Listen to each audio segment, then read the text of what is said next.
Ma'am இது வந்து எங்களுக்கு ஒரு சந்தேகம் ஒன்று இருக்குது. இப்போ இந்த வாய்ஸில் மட்டும் வந்து எக்ஸ்பிரஷன் பண்ணிவிட்டு எந்த ஒரு முக அசைவும் இல்லாமல் உங்களால் எப்படி அது பாட முடியுது மேம்? அது வந்து ஒரு சின்ன ஒரு டவுட்டு. சின்ன வயசுலேருந்து அப்படி பழக்கம் எனக்கு.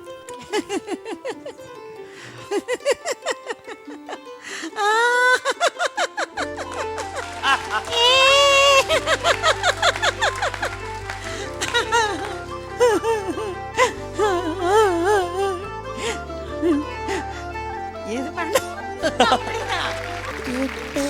இருக்கு பஸ் இருக்கு எழுந்திடுமாமா.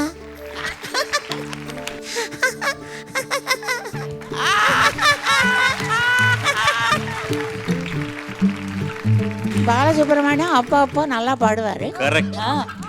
100% எப்பவுமே நல்லா பாடும். 100%. மாறுகா மாறுகா மாறுகை. ரொம்ப நல்லா பாடுறீங்க இந்த பாட்டு. மனோ எவ்வளோ நல்லா பாடுற. Very good singer, very great singer. சின்ன தாயவள் தந்தரா